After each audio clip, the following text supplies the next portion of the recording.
Assalamualaikum warahmatullahi wabarakatuh. Alhamdulillahi hamdan katsiran thayyiban mubarakan fi kama yuhibbu rabbuna tabaraka wa ta'ala wa yarda. Wa asyhadu an la ilaha illallah wahdahu la syarikalah wa asyhadu anna Muhammadan abduhu wa rasuluhu la nabiyya ba'dah. Allahumma salli wa sallim wa barik ala nabiyyina Muhammadin wa ala alihi wa sahbihi ajma'in. Ya ayyuhalladzina amanu taqullaha haqqa tuqatih wa la tamutunna illa wa antum muslimun, amma ba'd. Para alim ulama, para ustadz, para ustadzah, dan para sesepuh bini sepuh yang senantiasa saya hormati dan saya muliakan, bapak-bapak dan ibu-ibu jamaah yang dirahmati Allah Subhanahu wa ta'ala. Marilah kita senantiasa memanjatkan rasa syukur kehadiran Allah Subhanahu wa ta'ala. Pada pagi hari ini atas karunia dan nikmat Allah kita dipertemukan di sebuah tempat yang cukup mewah ya, karena mepet sawah ya. Betul-betul mewah karena suatu tempat yang tadinya tempat biasa kemudian diadakan majelis taklim menjadi istimewa ya. Karena apa? Karena tempat yang di dalamnya ada majelis taklim, tempat tersebut adalah tempat yang didatangi dan dikerumuni para malaikat-malaikat Allah Subhanahu wa ta'ala. Seperti sering saya ulang bahwa ada kelompok malaikat yang disebut as-sayyahun. Malaikat-malaikat sayyahun, yaitu malaikat-malaikat yang ditugaskan secara khusus oleh Allah untuk mencari tempat-tempat pengajian seperti ini. Jadi malaikat ini keliling kampung, kemudian kalau bertemu dengan majelis taklim seperti ini, maka mereka akan mengundang teman-temannya malaikat yang lainnya. Maka berdatanganlah malaikat-malaikat itu. Maka tempat ini insya Allah menjadi tempat yang penuh barokah, tempat yang mulia karena dikerumuni oleh para malaikat-malaikat Allah Subhanahu wa ta'ala, dan juga didatangi oleh bapak-bapak, ibu-ibu, saudara-saudari yang juga insya Allah termasuk orang-orang yang solih dan solihah. Karena kalau tidak solih, tidak solihah belum tentu hadir di dalam majelis ilmu. Maka di sini berkumpul insya Allah malaikat-malaikat Allah yang mulia dan juga bapak ibu, saudara-saudari yang merupakan hamba-hamba Allah yang dipilih oleh Allah Subhanahu wa ta'ala karena masih mau dan bersemangat untuk menghadiri majelis ilmu. Bapak ibu jamaah sekalian yang dimuliakan Allah Subhanahu wa ta'ala, biasanya kita ngaji di MTC dan kajiannya kitab Fathul Majid. Untuk pagi hari ini secara khusus atau edisi spesial, yaitu kajian mungkin lebih kepada kajian tentang parenting mungkin ya istilahnya. Saya juga belum terbiasa kajian-kajian seperti itu. Kemarin sama Mas Arif di Japri judulnya Ada Surga di Dalam Rumahku. Ini maksudnya apa Mas Arif? Jadi memang request ya, jadi saya sendiri tahunya dari Mas Arif.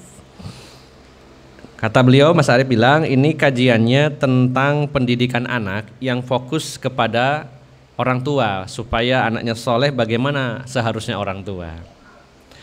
Nah Bapak Ibu jamaah sekalian yang dimuliakan Allah Subhanahu wa ta'ala, setiap dari kita pasti menginginkan, bermimpi, berharap memiliki anak-anak yang solih dan solihah. Ini adalah aset, modal yang sangat besar untuk kebaikan kita sebagai orang tua di dunia maupun di akhirat.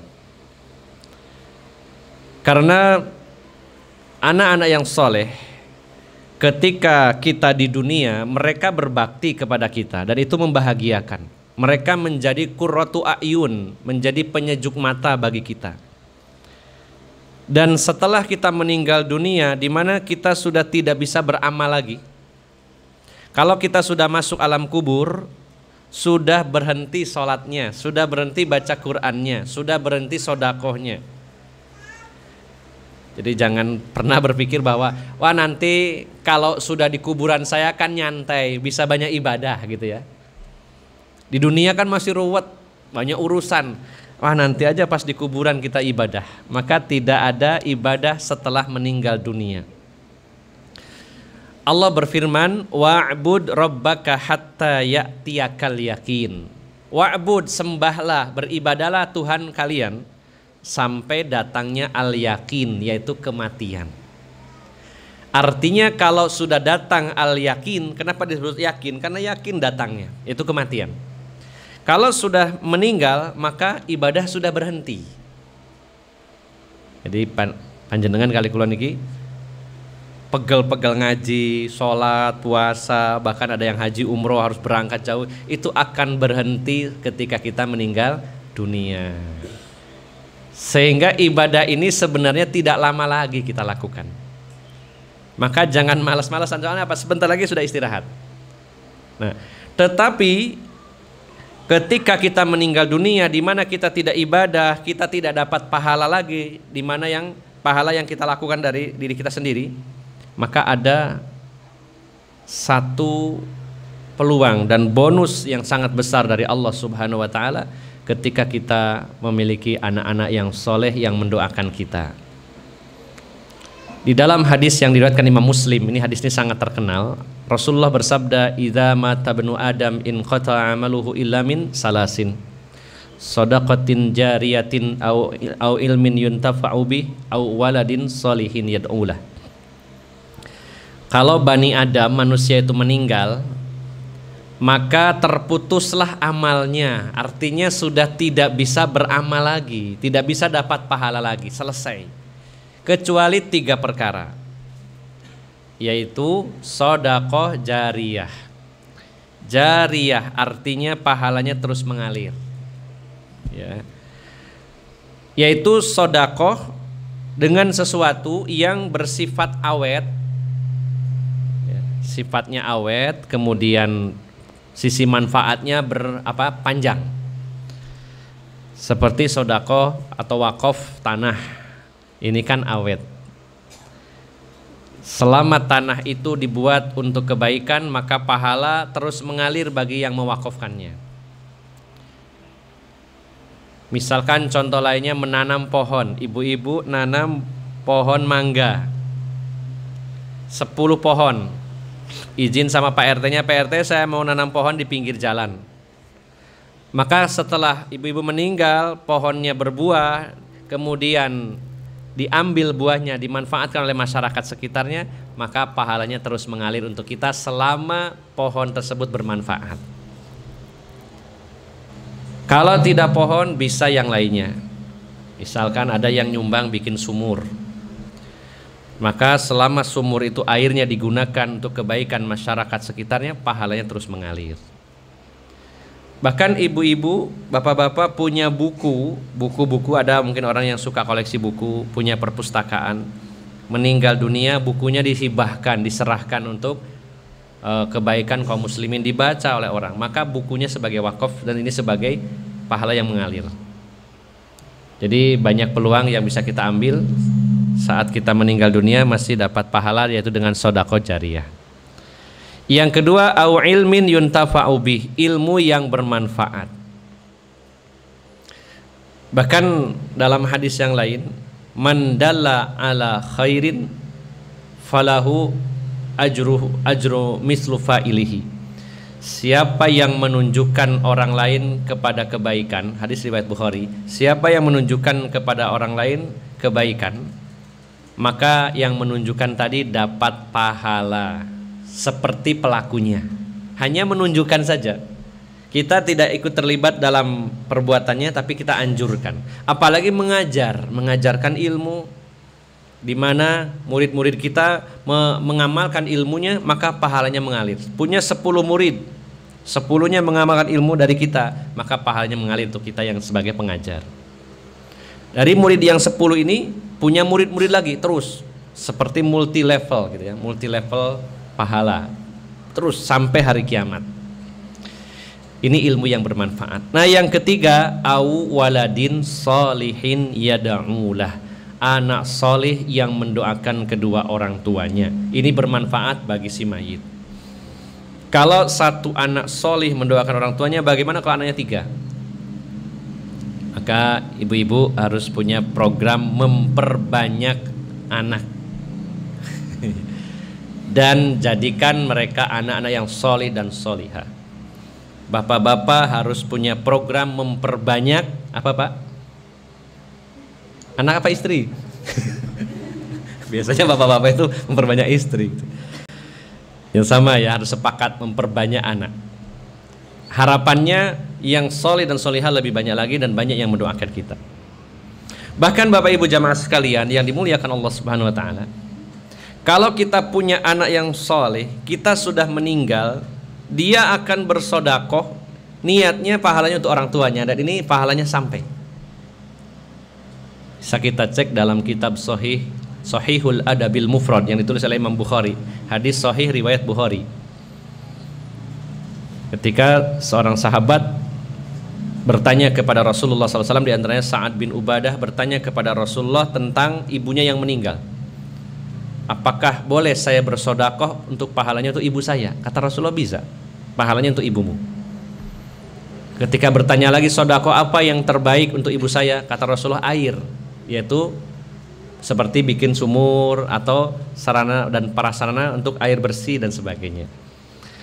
Maka kalau kita punya anak soleh, punya anak soleh, solihah 5, kita meninggal, mereka mendoakan, mereka bersodakoh niatnya untuk orang tuanya, subhanallah, terus. Bahkan kalau anak itu soleh, rasa baktinya kepada orang tua itu akan terus sampai orang tuanya sudah meninggal pun dia masih berbakti. Dalam kitab Sahihul Adabil Mufrad dalam bab birrul walidain ba'da mautihima, berbakti kepada kedua orang tua setelah kedua orang tua wafat.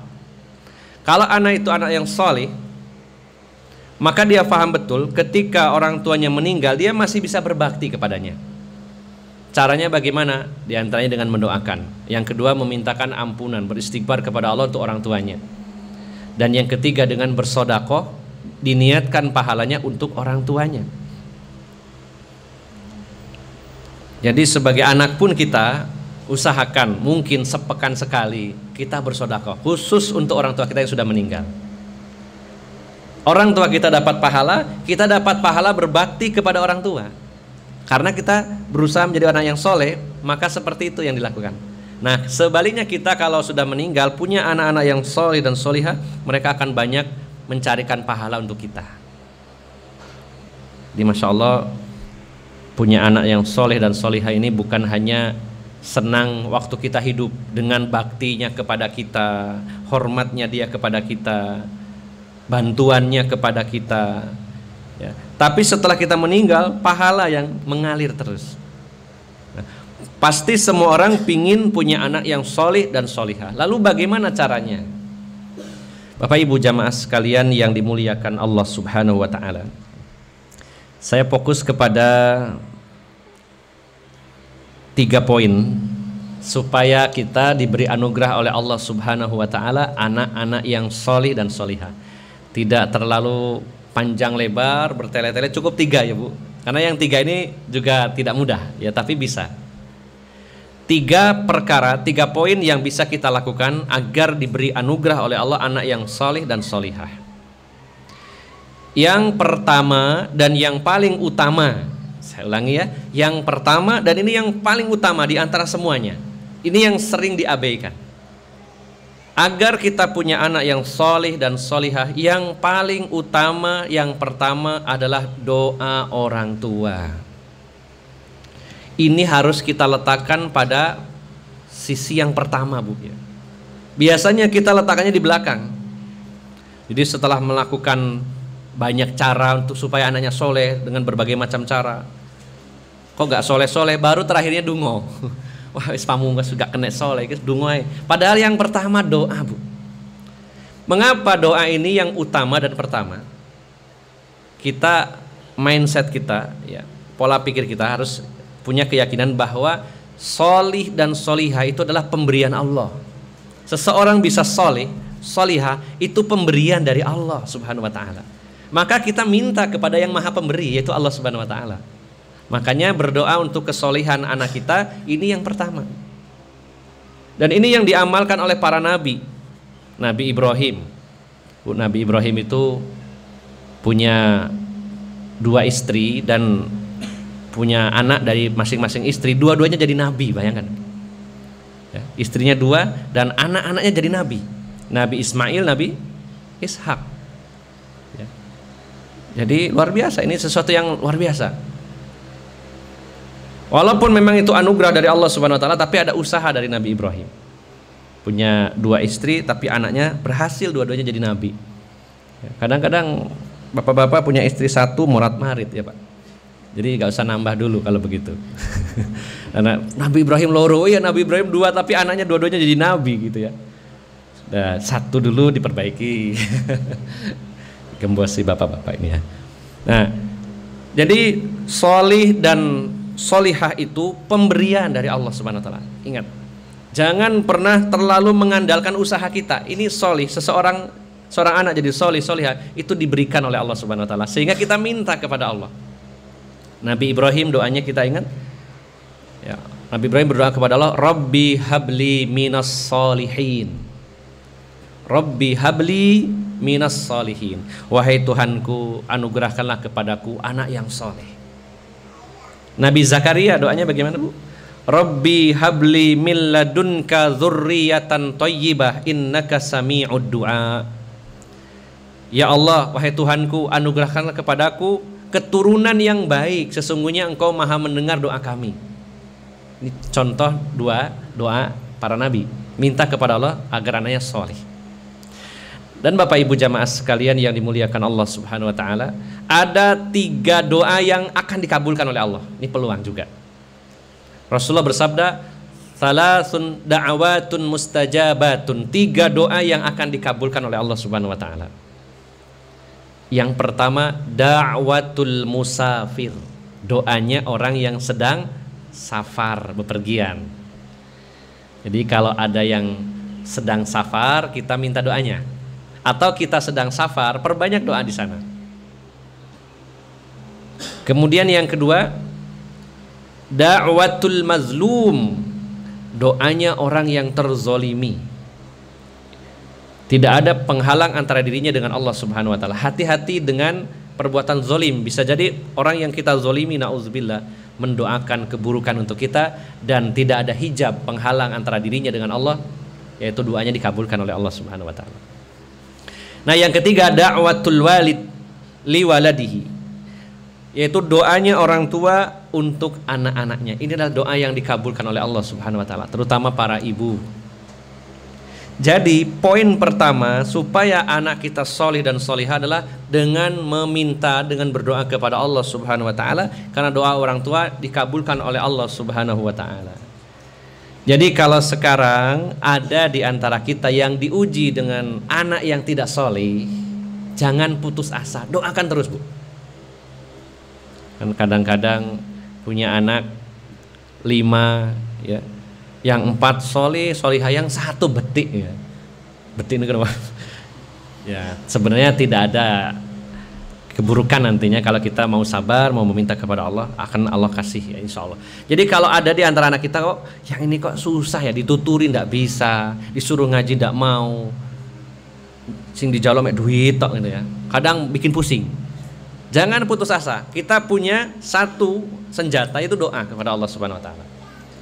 Wis donga Ustad, tapi kok pancet ae. Belum, kurang banyak doanya. Lebih sering lagi, lebih banyak lagi. Kalau doanya panjenengan 10 kali dibandingkan 10.000 kali. Nah, yang 10.000 Pak, Ibu ya, perbanyak saja. Mungkin salah satu dari yang 10.000 itu yang dikabulkan oleh Allah Subhanahu wa taala. Jadi jangan putus asa kalau hari ini punya anak yang kita anggap kurang baik, kita doakan kepada Allah Subhanahu wa taala. Kemudian supaya anak kita soleh, yang kedua yaitu dengan pendidikan agama.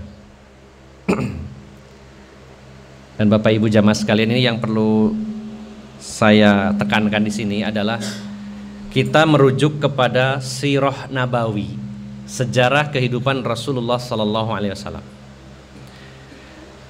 Beliau pernah dirawat dan disusui seorang wanita dari kampung. Siapa wanita namanya, Mbak? Ada ingat, Bu? Siapa? Halimatus Sa'diyah. Halimah As-Sa'diyah dari suku Hawazin. Ketika Rasulullah berusia 2 tahun sampai 4 tahun. Ya.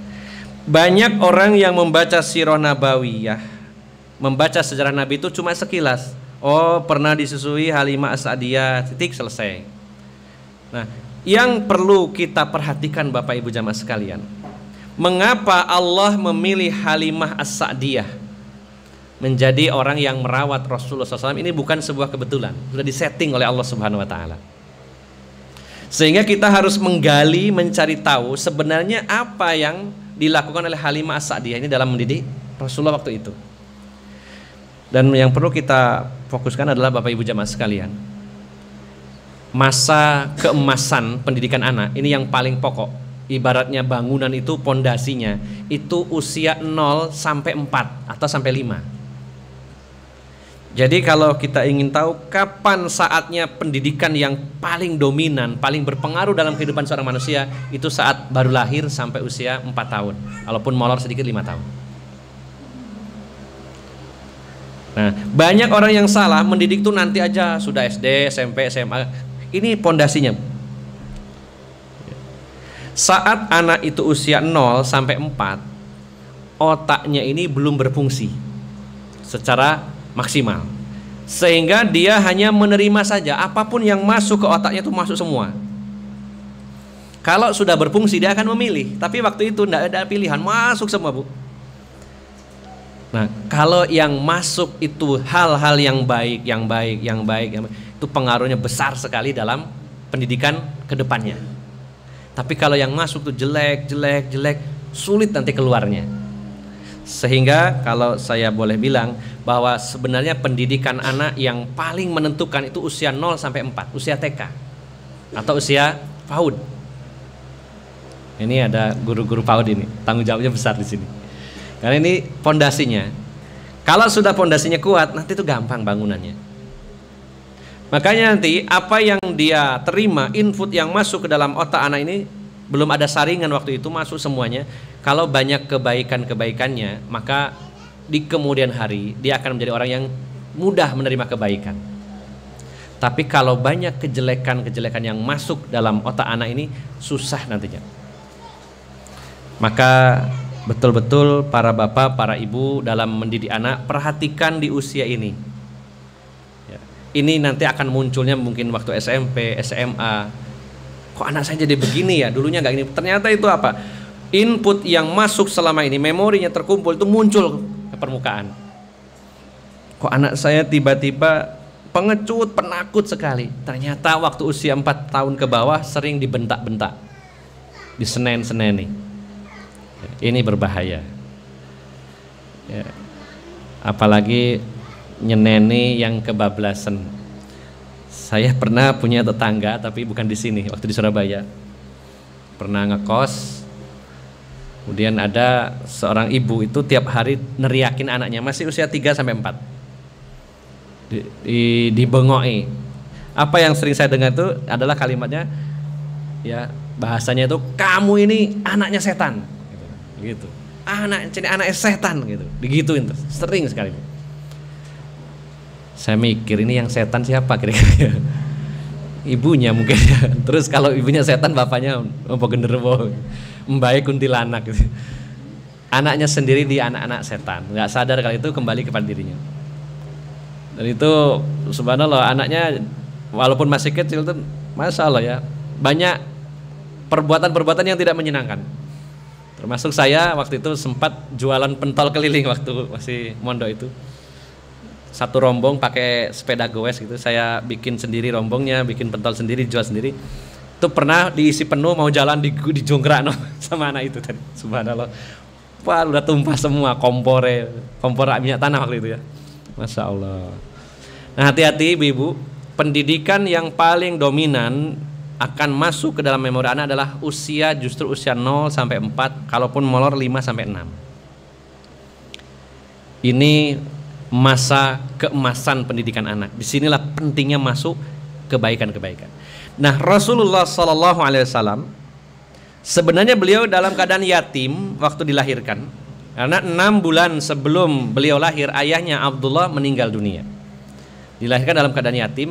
Hanya saja lingkungan Rasulullah adalah lingkungan orang kaya. Lingkungan Rasulullah adalah lingkungan orang kaya. Memang keluarga beliau ya sebenarnya yatim, beliau hanya punya rumah dan hanya punya seorang budak yang dikenal dengan sebutan nama Ummu Aiman. Seorang budak peninggalan dari ayahnya Rasulullah, hanya rumah kecil dan satu orang budak. Bahkan ketika para wanita yang mencari pekerjaan untuk menyusui, dulu ada profesi wanita-wanita itu ke kota, dari kampung-kampung datang ke kota nyari bayi-bayi yang akan disusui dan dibayar. Nah, bayinya Rasulullah itu ditolak oleh semua wanita-wanita itu karena dianggap miskin. Namun secara lingkungan Rasulullah adalah lingkungan orang-orang bangsawan. Beliau dilahirkan dari suku Quraisy, bangsawan. Paman-pamannya adalah orang-orang kaya. Bahkan Abu Jahal yang nantinya menjadi musuh bebuyutan Rasulullah SAW itu adalah pamannya Rasulullah SAW. Abu Jahal ini produsennya berhala, punya pabrik Tuhan gitu ya, berhala. Dia bikin berhala. Jadi orang kaya. Abu Lahab dan lain-lainnya. Maka lingkungan ini dengan bahasa di perkotaan yang kurang baik ya. Kemudian lingkungan keluarga kaya, walaupun Rasulullah bukan orang kaya tapi lingkungan orang kaya. Dengan Rasulullah dipindah ke pelosok kampung di mana udaranya sejuk, kemudian bahasa yang digunakan adalah bahasa yang fasih, bahasa yang sopan. Kemudian juga siapa Halimah As-Sa'diyah ini? Tidak mungkin Allah Subhanahu wa taala ya membiarkan calon Rasul yang terakhir ini begitu saja. Manusia terbaik yang pernah Allah ciptakan adalah Rasulullah Sallallahu Alaihi Wasallam. Nabi penutup adalah Rasulullah Muhammad Sallallahu Alaihi Wasallam. Ya. Manusia yang memiliki hati yang terbaik adalah Rasulullah Sallallahu Alaihi Wasallam. Maka tidak mungkin Allah itu asal-asalan memilihkan ibu yang mengasuh Rasulullah Sallallahu Alaihi Wasallam. Itu adalah atas pilihan Allah Subhanahu Wa Taala. Itu skenario Allah Subhanahu Wa Taala. Maka kalau kita lihat di kampung Halimah As-Sa'diyah adalah kampung yang penuh adab, penuh akhlak di sana. Biasanya kalau di perkotaan bahasa gaul, bahasa-bahasa yang bahasa yang sudah rusak tuh banyak. Kalau di kampung gimana? Ya sama aja, kalau kampungnya mepet kota ya. Tapi kalau kampung pelosok-pelosok pedalaman-pedalaman, bahasa masih asli, orang-orangnya juga tidak banyak tingkah ya, baik-baik. Masya Allah. Rasulullah berada di lingkungan seperti itu, dididik oleh Halimah As-Sa'diyah. Ini adalah pondasi pendidikan anak usia 0 sampai 4 tahun. Rasulullah dididik oleh Halimah As-Sa'diyah selama 2 tahun, usia 2 sampai 4. Dan ternyata Halimah As-Sa'diyah ini adalah tipe wanita yang sangat tenang, penyabar, penuh cinta, dan satu lagi sangat taat kepada suaminya, Al-Haris. Sangat taat kepada suaminya. Sehingga menghasilkan manusia yang terbaik. Ini ada keterlibatan dan sentuhan pendidikan dari Halimah As-Sa'diyah. Tidak boleh kita pandang sebelah mata. Justru di sini pondasinya. Maka mari coba nanti bisa diperdalam lagi, ibu-ibu bisa buka browsing siapa Halimah As-Sa'diyah, bagaimana akhlaknya, apa yang beliau lakukan. Bisa nanti lebih detailkan lagi ya. Namun intinya adalah Bapak Ibu jamaah sekalian, setelah doa yang baik kepada Allah, meminta supaya anak-anak kita solih dan solihah, maka yang kedua adalah pendidikan agama. Yang dimulai terutama pada usia dini, usia 0 sampai 4, ini adalah pondasinya. Setelah itu perkembangan berikutnya adalah nomor berikutnya yang paling utama adalah tanamkan tauhid sedalam-dalamnya pada diri anak. Jadikan mereka takut kepada Allah Subhanahu wa taala. Gimana caranya supaya membentuk anak ini takut kepada Allah? Masya Allah Bu, kalau punya anak yang takut kepada Allah, kita ngelepas dimanapun itu tenang. Karena apa? Dia takutnya cuma pada Allah. Kalau takut sama panjenengan, ada panjenengan takut, tapi orang tuanya nggak ada, aslinya keluar, muncul. Tapi kalau anak itu takut kepada Allah, dimanapun dia berada akan disiplin, berusaha menjadi orang yang baik. Bagaimana supaya anak punya rasa takut kepada Allah? Dari sejak usia dini kenalkan dengan Allah Subhanahu wa taala sesuai dengan kemampuan cara berpikir mereka. Termasuk ketika anak itu mulai belajar bicara. Ini dianjurkan para ulama. Kan anak kecil kalau mau ngomong diajari orang tuanya. Bilang papa, papa gitu kan, niru kan anak. Nah, sering-seringkan ucapkan kalimat la ilaha illallah, la ilaha illallah terus. Itu banyak orang yang kadang-kadang melewati masa-masa itu. Justru lebih senang kalau anaknya usia baru belajar ngomong itu diajari nyanyi. Ya. Dengan alasan wah ini memperbaiki otak dan sebagainya. Tanamkan dulu tauhid, la ilaha illallah. Diajari la ilaha illallah. Terus begitu. Sehingga ucapan awal yang dia kuasai adalah kalimat tauhid. Kemudian setelah itu sering diajak ngobrol tentang kebesaran Allah Subhanahu wa taala. Kita tanyakan Allah itu di mana? Dijelaskan Allah itu ada di atas langit, di atas arsy. Allah itu siapa? Sesembahan kita. Hal-hal yang sederhana, Bu, ditanamkan. Ini yang ditanamkan oleh Luqman Al-Hakim dalam mendidik anaknya. Yang pertama adalah masalah tauhid, masalah mengesahkan Allah Subhanahu wa taala. Allah berfirman dalam surat Luqman di ayat yang ke-13, wa idz qala Luqmanu li banihi wa huwa ya'idzuhu ya bunayya la tusyrik billah innasyirka la zulmun azim. Dan ingatlah ketika Luqman Al-Hakim memberikan nasihat kepada putranya, maka hal yang pertama beliau tanamkan adalah jangan berbuat syirik, bertauhidlah, karena perbuatan syirik adalah kezoliman yang besar. Jadi sejak kecil diajarkan tentang tauhid. Syaratnya ibu bapaknya juga harus paham tauhid. Makanya ngaji ibu ya. Di MTC kita ngaji kitab tauhid supaya paham tauhid, supaya bisa ngajari anak-anaknya. Ini bekal utama ya, selain di usia 0 sampai 4 input yang baik-baik, ucapan yang bagus, sifat halus, sifat bersahabat ya. Kemudian kedermawanan dimasukkan usia 0 sampai 4. Terus masalah tauhid ini yang didahulukan. Ya. Dan yang paling kita khawatirkan saat kita akan meninggal dunia adalah bagaimana akidahnya anak-anak kita. Jangan memikirkan yang lain.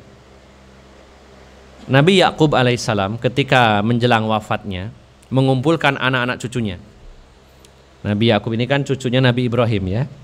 Nabi Ibrahim punya putra Nabi Ishak, Nabi Ishak punya putra Nabi Yakub, Nabi Yakub punya putra Nabi Yusuf. Jadi mulai buyut sampai ya buyut ya itu ya. Nabi Yusuf punya ayah Nabi Yakub, kakeknya Nabi Ishak, buyutnya Nabi Ibrahim, Nabi semua.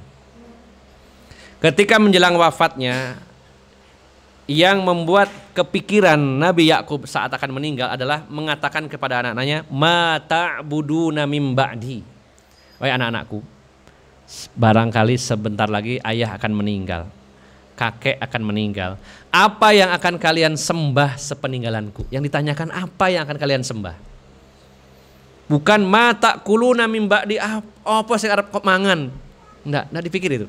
Sudah itu rezeki dari Allah, sudah ditanggung oleh Allah Subhanahu wa taala. Yang dipikir akidahnya, jangan sampai nyembah yang lain. Jadi, ibu-ibu yang dimuliakan Allah Subhanahu wa taala, yang pertama doa, yang kedua dididik dengan didikan agama. Sekali lagi, pendidikan agama, bukan dunia. Dunia penting tapi tidak sepenting pendidikan agama. Banyak orang tua yang mementingkan pendidikan dunia daripada agama. Saya pernah cukup lama ngajar TPQ dulu waktu muda, masih belum punya istri. Seringkali karena ngajarin anak-anak kan satu persatu Bu ya, kalau sore itu satu baca gantian. Itu banyak yang belum dapat giliran, dipanggil ibunya, ayo nak, nang mulai, nang les matematika, wis kesuwen gitu, nggak ngaji jadi Bu. Lebih penting les matematika, ngajinya dilewati, sampai dibiarkan nggak usah ngaji, mending les. Bayangannya apa? Supaya jadi anak pinter, kalau pinter nanti punya pekerjaan yang bagus atau punya usaha yang bagus.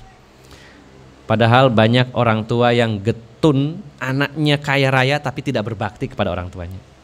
Saya punya seorang teman, anaknya itu pointer sekali Bu. Pendidikannya tinggi, gajinya itu kalau tidak salah 80 juta. Ya, kan ada yang gaji segitu Bu ya. Ada teman itu bekerja di Telkomsel, gajinya 80 juta. Ya. Kalau panjenengan Dibelanjani 80 juta saulan ya napa, Bu?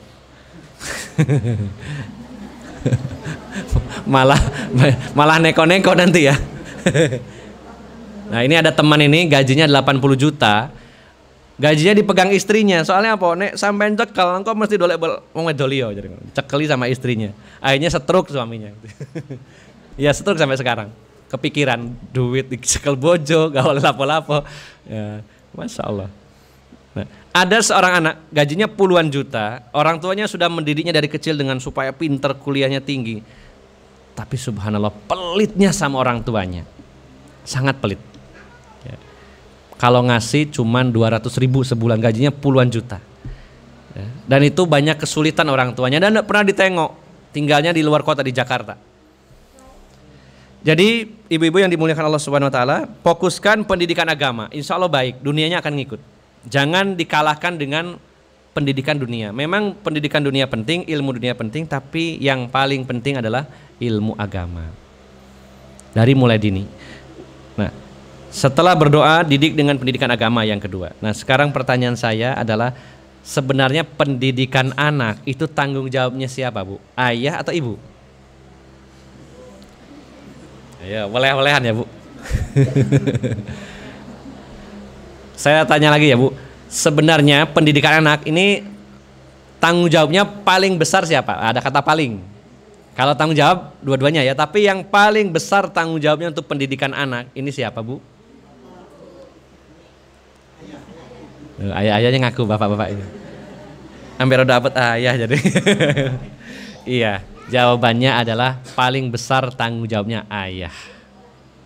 Paling besar tanggung jawabnya ayah. Bukankah contoh-contoh di dalam Al-Quran dalam masalah pendidikan anak, Allah mencontohkan Nabi Ibrahim dengan Nabi Ismail, Luqman Al-Hakim dengan putranya. Ketika di Madinah ada seorang anak kecil mencuri, yang dicari Rasulullah bukan ibunya tapi bapaknya. Siapa bapaknya ini? Artinya yang paling bertanggung jawab adalah bapaknya. Banyak bapak-bapak yang mikir, wis aku iki pegel dolek duit kok didik anak wis sampean ya, Bu, sing didik aku gak eruh-eruh pokoke. Terserah sampean wis dadine opo ya. Engko nek anake dadi soleh seweneng, pas enggak soleh dicelatu-celatu bojone. Kowe enak men jenengan ya. Kerja teh aku pokoke dolek duit tok. Nah, maka tanggung jawab terbesar adalah ada di ayah. Bukankah Rasulullah telah bersabda, kullukum ra'in wa kullukum mas'ulun an ra'iyatihi. Setiap kalian adalah pemimpin dan akan dimintai pertanggungjawaban akan yang dia pimpin. Nah, maka warajulun ra'in, laki-laki suami ayah itu adalah pemimpin di ala ahli baitihi, di tengah-tengah keluarganya. Yang paling bertanggung jawab adalah ayah, bahkan tanggung jawabnya untuk istrinya juga. Bukan hanya anak-anaknya, istri-istrinya juga. Apapun yang menimpa ibu-ibu di akhirat, suaminya akan dipanggil disidang oleh Allah Subhanahu Wa Taala. Kan berat, Pak ya. Makanya ojo akeh-akeh bojo ya.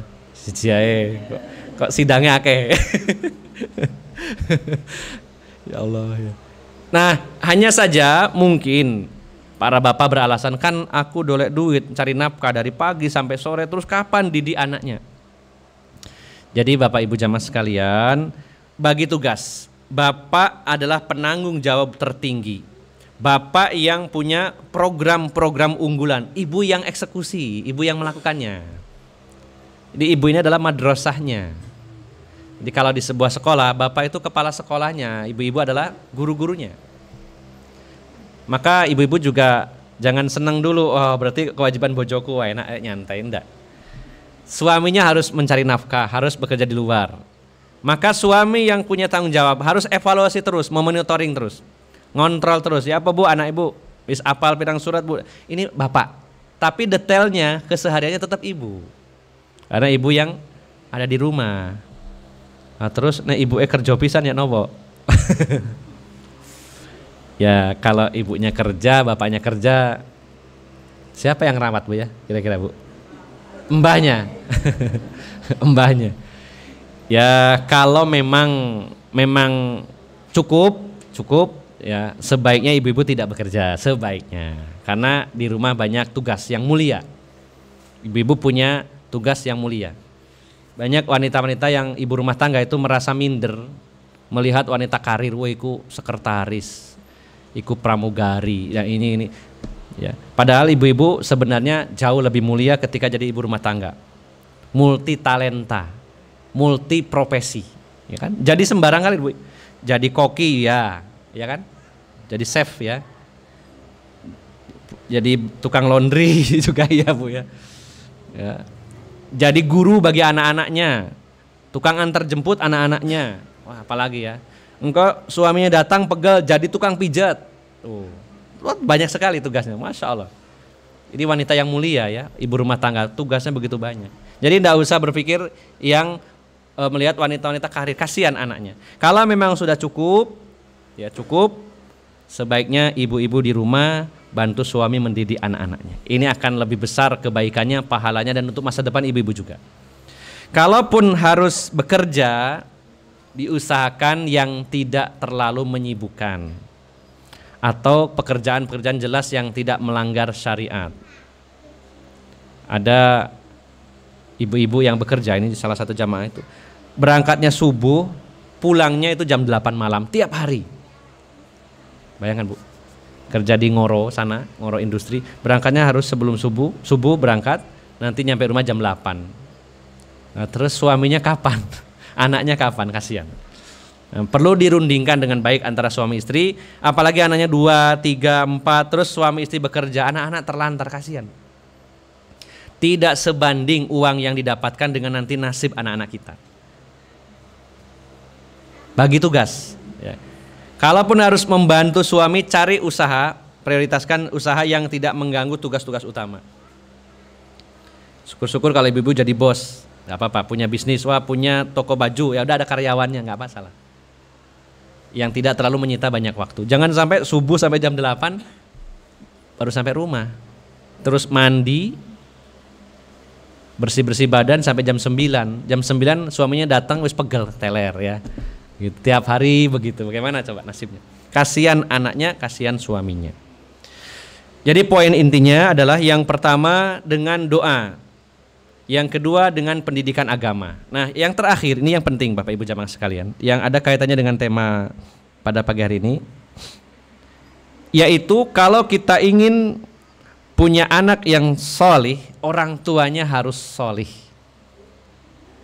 Kata kuncinya adalah kalau kita ingin punya anak yang solih, maka orang tua kita sendiri harus menjadi orang yang solih.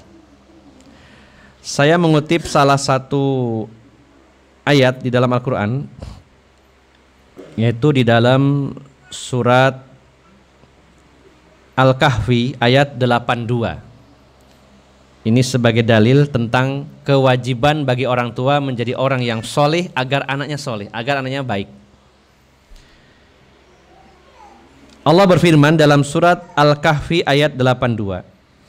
Wa ammal jidaru fakana li gulamaini yatimaini fil Madinah wa kana tahtahu kanzun lahuma wa kana abuhuma soliha. Fa arada rabbuka an yablugha ashuddahuma wa yastakhrija kanzahuma rahmatan min rabbik wa ma fa'altuhu an amri dzalika ta'wilu ma lam tastati alaihi sabra. Ini kisahnya Nabi Musa dengan Nabi Khidir. Jadi Nabi Khidir dengan Nabi Musa singgah di satu kampung, lalu meminta makanan kepada warga kampungnya, meminta dijamu Nabi Musa dan Nabi Khidir. Ternyata penduduk kampung ini pelit semuanya, nggak ada yang ngasih jamuan sama sekali.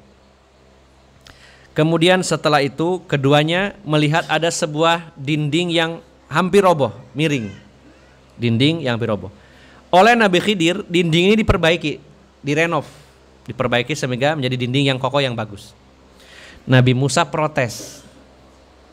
Wahai Nabi Khidir, bukankah penduduk kampungnya ini pelit-pelit? Kenapa engkau berbuat baik kepada mereka? Kenapa engkau perbaiki dinding yang sudah mau roboh ini? Maka kata Nabi Khidir, fa'ammal jidaru, adapun dinding yang sudah mau roboh dan saya perbaiki, fakana li ghulamaini yatimaini. Sesungguhnya dinding yang akan roboh itu adalah dinding sebuah rumah yang mana penghuninya adalah 2 anak yatim.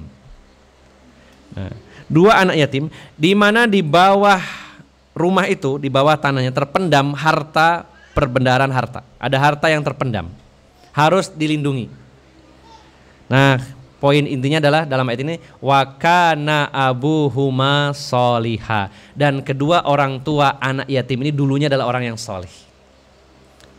Kedua orang tua dari anak ini yang dibela-belain oleh Nabi Khidir adalah dua-duanya orang yang solih.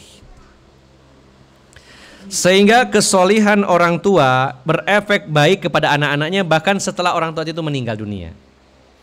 Ini dijelaskan oleh para ulama dalam hadis di mana Rasulullah bersabda, memberi wasiat kepada kita, ihfazillaha yahfazuka. Jagalah Allah maka Allah akan menjagamu. Jagalah aturan Allah, Allah akan menjagamu. Jagalah batasan-batasan Allah, aturan-aturan Allah, Allah akan menjaga kamu. Nah, menjaga kamu di sini kata para ulama, menjaga dirimu, badanmu, fisikmu, menjaga keluargamu, anakmu, hartamu, dijaga semua oleh Allah Subhanahu wa taala. Sehingga para ulama dulu dari kalangan tabi'in, tabi'ut tabi'in, mereka mempersoleh diri mereka sendiri demi untuk anaknya jadi orang yang baik. Sampai di antara mereka ada yang mengatakan, ya, sungguh aku akan memperbanyak sholat untuk kebaikan anakku. Maksudnya apa?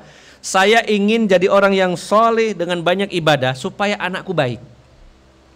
Jadi bukan semata-mata yang jadi sorotan adalah anaknya itu sendiri, tapi orang tuanya. Kalau kita ingin punya anak yang soleh, jadikan dulu diri kita orang yang soleh. Insya Allah Allah akan anugerahkan anak yang soleh. Sehingga bukan hanya menuntut kepada anaknya supaya soleh, orang tuanya tidak soleh. Dan yang paling penting dalam masalah ini adalah memang anak-anak itu butuh teladan. Orang yang paling banyak berinteraksi dengan anak-anak kita adalah kita sendiri, orang tuanya. Dari 24 jam, interaksi terbanyak anak dengan kita adalah hari ini adalah dengan kita. Contoh mudah yang paling mudah diambil anak adalah orang tuanya.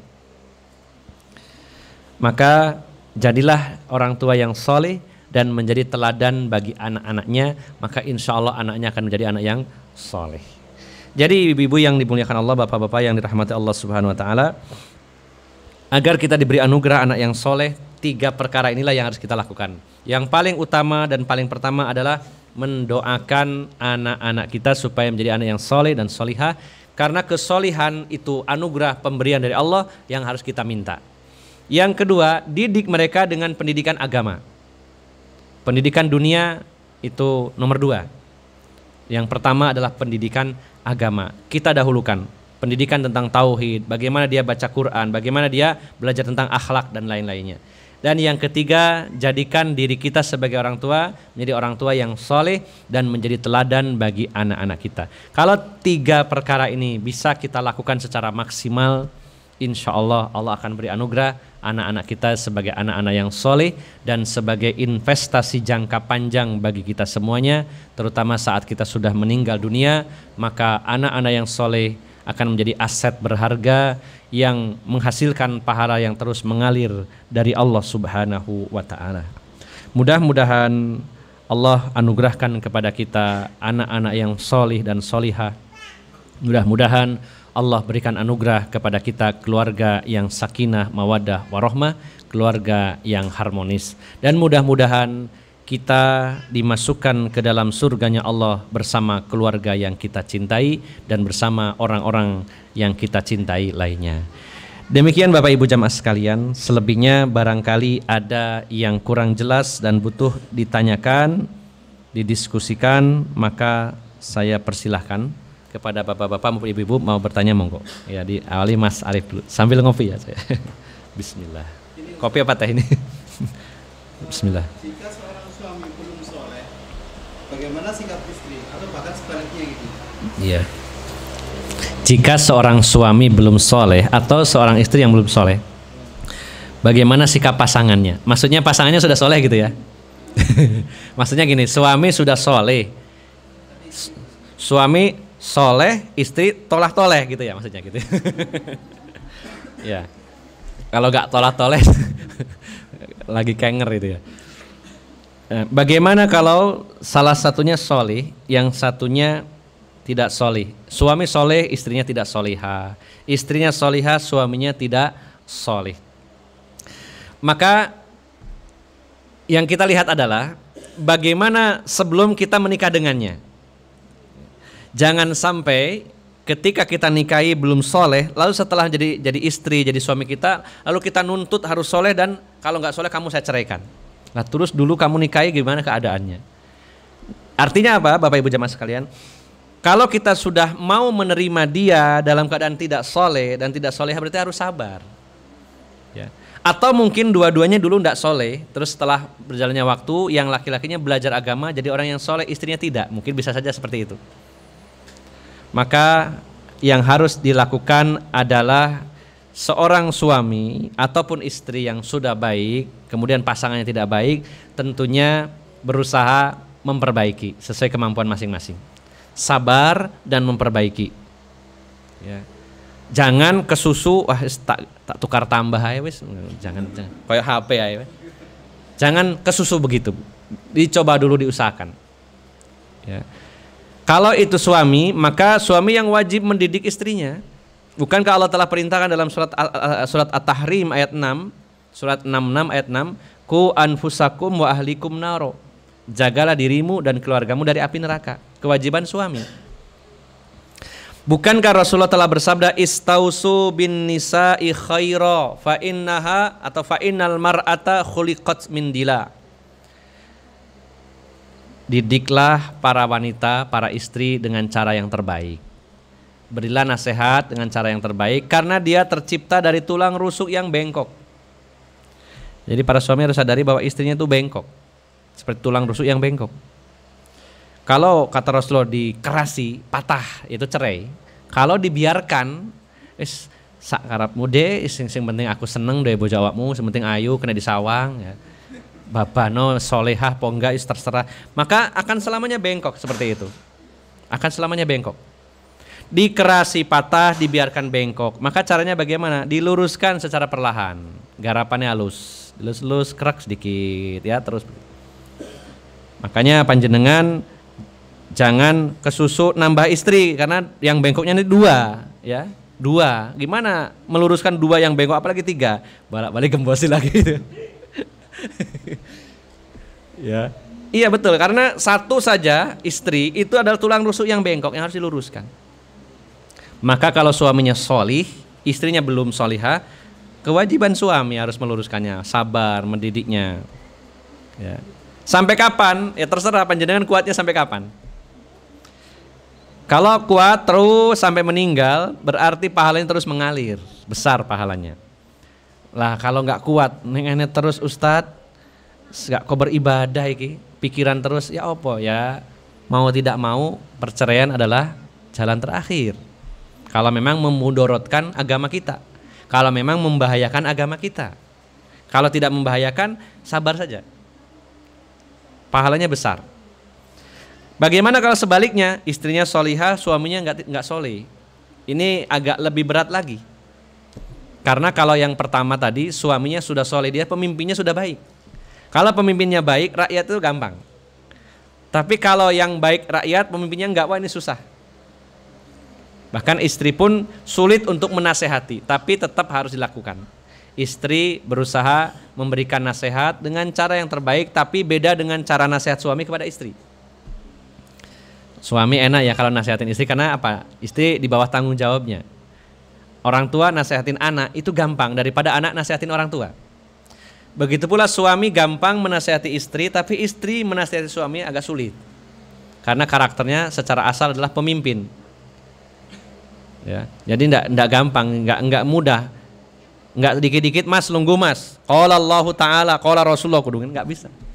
Dilungguh no bojone. Waduh, sampean lungguh ya tak umbah mari ngene. Wah, kayak ngono ya, buyar ya. Susah, enggak seperti itu. Entah bagaimana ibu-ibu punya punya keunikan masing-masing. Suaminya itu apa kelebihannya, kekurangannya, apa yang membuat senang suaminya, ibu-ibu yang paling tahu. Bisa masuk lewat situ nasihatnya. Misalkan bahasa guyonnya itu, sampean tak jak ngaji mas, engkau nek gak ngaji sampean gak tak jatah loh gitu. Misalkan begitu ya, bahasanya sampai guyu ya. Bukan keras-kerasan. Kok naik keras-kerasan sampean enggak tak jatah ya. Ya enggak apa-apa tak dolek liane ya, kalau gitu gimana nanti. Ya ada cara. Jadi begini, yang bapak-bapak, suami nasihatin istri lebih mudah karena memang di bawah tanggung jawabnya dan pemimpin kepada yang dipimpin. Tapi kalau ibu-ibu, para istri ke suami ini harus cari cara yang lebih efektif lagi, yang sehalus mungkin tidak menyinggung karena posisi suami. Seringkali suami itu tahu bahwa yang diomongkan itu benar tapi gengsi, masa aku dituturi bojoku gitu. Nah, ini harus cari cara. Atau mungkin bisa dirayu, diajak supaya ngaji, supaya yang nuturi ustadz ya. Tapi diajak ngaji, jangan bilang langsung ustadz tuturi suami saya, nanti malah curiga.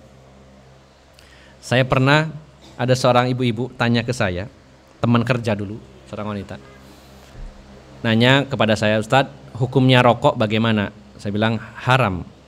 Nah, suami saya itu merokok. Ya sudah, nanti saya nasihati. Ternyata apa? Pulang dia bilang ke suaminya, mas, jare Ustadz Hermanto sampean ngerokok itu haram gitu. Marahnya ke saya gitu. Marahnya ke saya, malah cemburu akhirnya. Ya wis sampean malah Ustadz kono gitu. Aduh, saya bingung.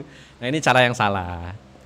Jadi diajak ngaji saja, diajak ngaji, jangan malah diadu. Ini jare Ustadz ke suaminya jadi marah, enggak terima juga. Walaupun yang ngomong Ustadz, tapi secara pribadi enggak bisa. Jadi harus dicari cara yang sebaik mungkin supaya suaminya dapat nasihat, diajak ngaji. Ya. Pasti ini ibu-ibu yang paling tahu tentang apa kekurangan kelebihan suaminya, apa yang disukai suaminya, bisa masuk lewat pintu situ. Intinya adalah kalau pasangan kita belum solih, belum solihah, langkah awal adalah kita sabar, memberikan nasihat, mendidiknya, mengarahkannya. Nah, kalau memang sudah tidak bisa lagi dan itu mengganggu agama kita, dalam arti membahayakan diri kita tentang akhirat kita, mau tidak mau harus berpisah. Ini yang terbaik ya. Demikian ya, wallahu a'lam shawab. Ada lagi yang lain barangkali yang ditanyakan? Ya Ibu, monggo silakan Bu.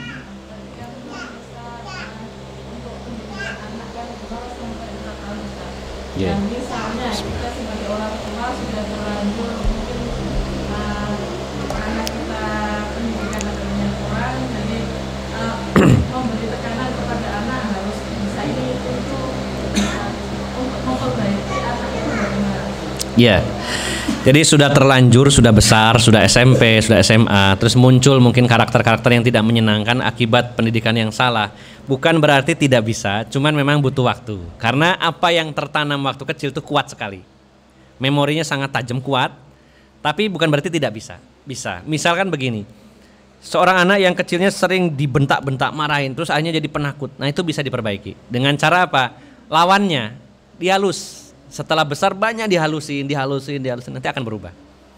Kalau waktu kecil terlalu banyak dididik supaya pelit, berarti besarnya banyak diajari tentang loman terus, tapi butuh waktu lama Bu.